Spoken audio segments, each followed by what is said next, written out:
My next Patreon question comes from Lance, who wanted to know about the reality of two recent biopics directed by John Lee Hancock. This question involves two movies about famous entrepreneurs, The Founder and Saving Mr. Banks. The Founder paints Ray Kroc as a philandering businessman who conned the McDonald brothers out of their own business. True, Kroc did in fact gain most control of it, but Kroc did not just take it, he actually owned most of it already.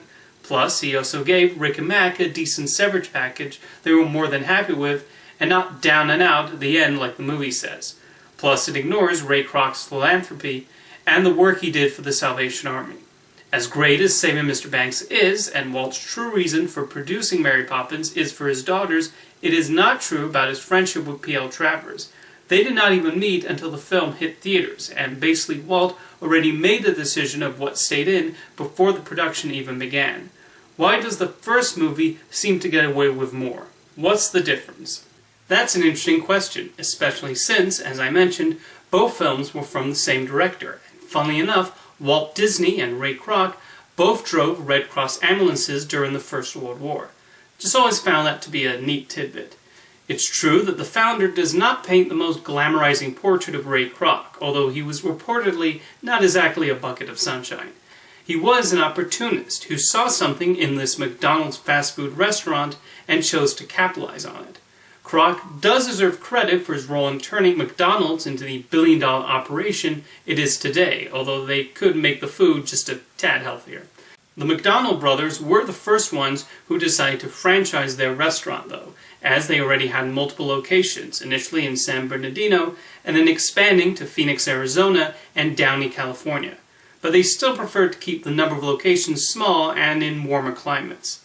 Kroc was the one who thought there was potential in the rest of the United States and eventually the entire world. The difference in ambitions did mean Kroc and the McDonald brothers grew frustrated with each other, although it was also the reason Kroc earned more than them as he eventually owned more franchises.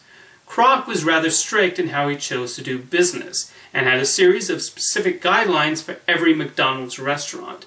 I do think his aim to make sure the chain was as family-friendly as possible was a good one, and might even have paved the way for other restaurants to realize it was more economical to target families.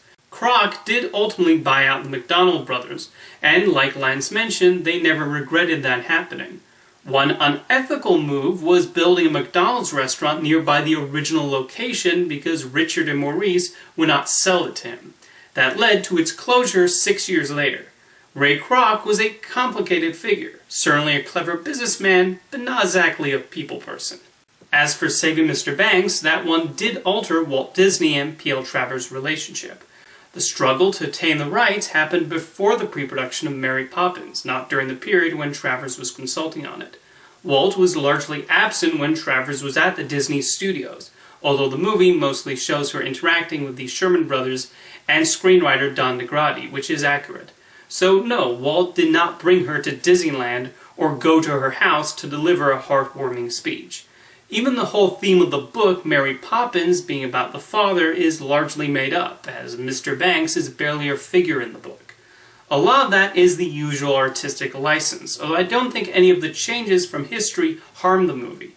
What I think Saving Mr. Banks does deserve credit for is showing how close authors are to their work, and the difficulty that can come with letting someone else adapt their story.